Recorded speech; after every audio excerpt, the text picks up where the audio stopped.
स्वास्थ्य भी दिल्ली मॉडल का दूसरा सबसे महत्वपूर्ण स्तंभ है।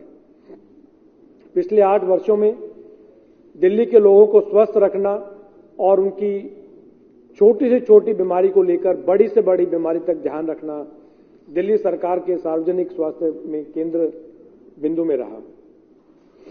हम सभी को याद होगा कि 2015 से पहले प्राइमरी हेल्थ के नाम पर केवल डिस्पेंसरी होती थी, जिनमें न डॉक्टर होते थे और न दवाइयां होती थी। आज 2023 में खड़े होकर मैं आपको इसकी एक झलक पेश करना चाहता हूं कि कैसे दिल्ली के स्वास्थ्य ढांचे में सुधार हुआ।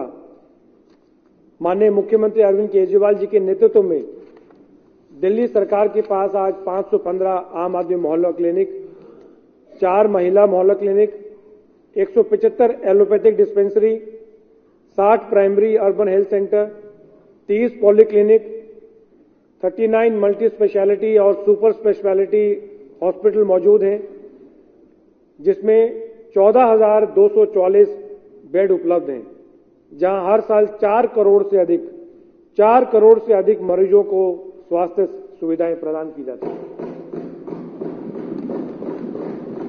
आज हमारे मोहल्ला क्लिनिक दिल्ली के प्राइमरी हेल्थ केयर की रीढ़ बन गए हैं, जहां एमबीबीएस डॉक्टर्स पूरी सेवा भाव से लोगों का इलाज करते हैं। यहां 250 से अधिक डायग्नोस्टिक टेस्ट और 165 आवश्यक दवाएं निःशुल्क उपलब्ध हैं।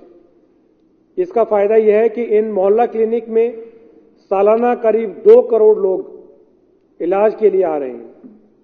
पिछले 8 सालों में हमने एक ऐसा मजबूत हेल्थ केयर मॉडल तैयार करने के लिए कड़ी मेहनत की है, जिस पर दिल्ली के लोग भरोसा कर सकें और जहां लोग गर्व के साथ अपना इलाज कराने जा सकें। अध्यक्ष महोदय, हमने मेट्रो स्टेशन पर मोहल्ला क्लिनिक स्थापित करने की भी योजना बनाई है, ताकि दिल्ली के नागरिकों को उनकी जरूरत के साथ की स्वास्थ्य सेवाएं आसानी से मिल सकें। अध्यक्ष महोदय, पिछले साल हमने दिल्ली में महिला मोहल्ला क्लिनिक स्थापित कर महिलाओं के स्वास्थ्य सेवाओं को बढ़ाने की एक नई पहल की थी। भारत और हार्वर्ड यूनिवर्सिटी के विशेषज्ञों द्वारा किए गए अध्ययन से पता चलता है कि केवल 37% महिलाएं ही अपना सामान्य बीमारियों के लिए ओपीडी में जाती हैं, केवल 37%। दिल्ली की जरूरत को और समझने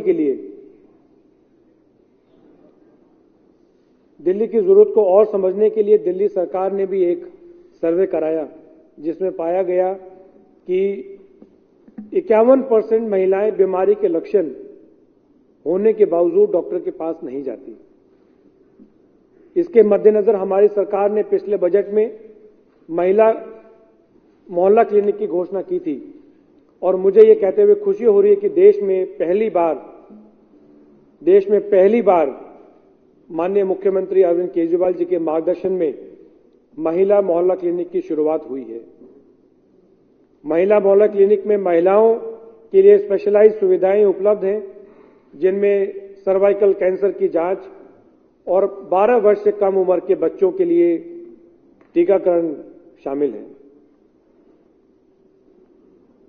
अभी दिल्ली में 4 महिला मोहल्ला क्लिनिक का संचालन हो रहा है, जहां पिछले 4 महीनों में ये जो डेटा है अध्यक्ष जी, ये शो करता है कि जो कॉन्सेप्ट था महिला मोहल्ला क्लिनिक का, ये वाकई में एक यूनिक मॉडल है। और जो डेटा मैंने अभी सदन के बीच रखा, ये वाकई में शो करता है, और ये डेटा हमारा नहीं है, ये तो हार्वर्ड यूनिवर्सिटी ने जो स्टडी की उसी में निकल के आ रहा है कि 37% जो महिलाएं हैं वो अपनी सामान्य बीमारियों के लिए ओपीडी में नहीं जाती। तो उसके पीछे जो सोच थी, और माननीय सीएम अरविंद केजरीवाल के जो मार्गदर्शन में ये महिला मोहल्ला क्लिनिक जो सेटअप हुए, तो ये डेटा जो मैं बताने जा रहा हूं आपको, ये बिल्कुल उसको प्रूव करेगा कि बहुत बढ़िया कॉन्सेप्ट था। जहां पिछले 4 महीनों में 42,000 से ज्यादा महिलाओं ने इलाज कराया, केवल 4 महीने में। केवल इन चार महिला मोहल्ला क्लिनिक में more than 42,000 women have gone for consultation and महिला मोहल्ला क्लिनिक को मिल रहे अच्छे रिस्पांस को देखते हुए हमने अगले वित्तीय वर्ष में दिल्ली में 100 महिला मोहल्ला क्लिनिक खोलने की योजना बनाई है। 100। अध्यक्ष महोदय, आधुनिक चिकित्सा विज्ञान में डायग्नोस्टिक टेस्ट की बहुत बड़ी भूमिका है। किसी बीमारी का सही इलाज इस बात पर निर्भर करता है कि उसका डायग्नोस्टिक टेस्ट ठीक से हुआ है या नहीं। सही डायग्नोस्टिक टेस्ट के अभाव में छोटी बीमारी भी गंभीर हो जाती है और उसके बाद उस पर काबू पाना नामुमकिन हो जाता है। दिल्ली के मोहल्ला क्लिनिक की सफलता के 3 बड़े कारक हैं। यहां मुफ्त मेडिकल परामर्श और दवाओं के साथ देश के बेहतरीन लैब से 250 से ज्यादा तरह के टेस्ट फ्री होते हैं। अब दिल्ली सरकार ने इसकी संख्या बढ़ाकर 450 करने का निर्णय लिया है। तो 250 टेस्ट से बढ़ाकर अब 450 टेस्ट जो है वो बिल्कुल फ्री होंगे। यह मुफ्त सुविधा पॉलिटेक्निक डिस्पेंसरी और अस्पतालों में भी उपलब्ध होगी। तो 450 जो टेस्ट है अध्यक्ष जी, जो बिल्कुल फ्री है, ये हमारे मोहल्ला क्लिनिक के साथ साथ पॉलिटेक्निक में भी होंगे, डिस्पेंसरी में भी मिलेंगे और हॉस्पिटल्स में भी उपलब्ध होंगे। इनमें एचसीवी जीनोटाइपिंग, काफी जो महंगे टेस्ट अगर आप प्राइवेट लैब से अगर कराएंगे तो काफी जो एडवांस टेस्ट है और काफी महंगे टेस्ट हैं, जैसे एचसीवी जीनोटाइपिंग, एंटीबॉडी टाइटर आदि जैसे टेस्ट इसमें शामिल हैं। ये टेस्ट गवर्नमेंट ऑथराइज एजेंसीज के माध्यम से कराए जाएंगे। माननीय मुख्यमंत्री कुशल नेतृत्व में दिल्ली सरकार 9 नए सरकारी अस्पतालों को तेजी से निर्माण कर रही है। ये अस्पताल ज्वालापुरी, मादीपुर, शालीमार बाग, हस्तसाल, सिरसपुर, सरिता विहार, रघुवीर नगर, सुल्तानपुरी और किराड़ी में बन रहे हैं। इनमें से 4 अस्पताल अगले वित्तीय वर्ष में चालू हो जाएंगे। साथ ही चाचा नेहरू बाल चिकित्सालय, जीटीबी समेत 15 अस्पतालों के नव निर्माण और विस्तारक का भी काम शुरू हो गया है।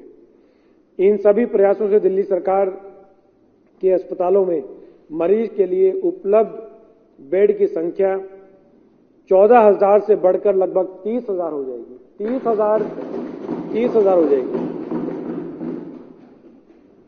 दिल्ली में हेल्थ इंफॉर्मेशन मैनेजमेंट सिस्टम और हेल्थ कार्ड जैसे महत्वपूर्ण प्रोजेक्ट पर काम चल रहा है। HIMS और हेल्थ कार्ड सिस्टम के जरिए दिल्ली के लोग बिना अपना पुराना रिकॉर्ड लिए किसी भी सरकारी अस्पताल में इलाज करा सकेंगे। अध्यक्ष जी, 2017 में शुरू हुआ दिल्ली आरोग्य कोष केजरीवाल सरकार और जो Arvind Kejriwal model of governance है कि स्वास्थ्य मॉडल की सबसे महत्वपूर्ण योजनाओं में से एक है। इस योजना के तहत अगर सरकारी अस्पताल में ऑपरेशन, स्कैनिंग या इम्प्लांट आदि के लिए वेटिंग पीरियड लंबा है तो मरीज इम्पैनल्ड प्राइवेट हॉस्पिटल में अपना इलाज करा सकता है, जिसका पूरा खर्च दिल्ली सरकार उठाती है। अध्यक्ष महोदय, पिछले 5 वर्षों में 5 लाख से अधिक लोगों ने केजरीवाल सरकार की इस योजना का लाभ उठाया है। 5 लाख से ज्यादा लोगों ने इस स्कीम का फायदा उठाया है। अध्यक्ष महोदय, मैं वित्तीय वर्ष 2023-24 के लिए स्वास्थ्य क्षेत्र में 9,742 करोड़ रुपए के बजट का प्रस्ताव करता हूं।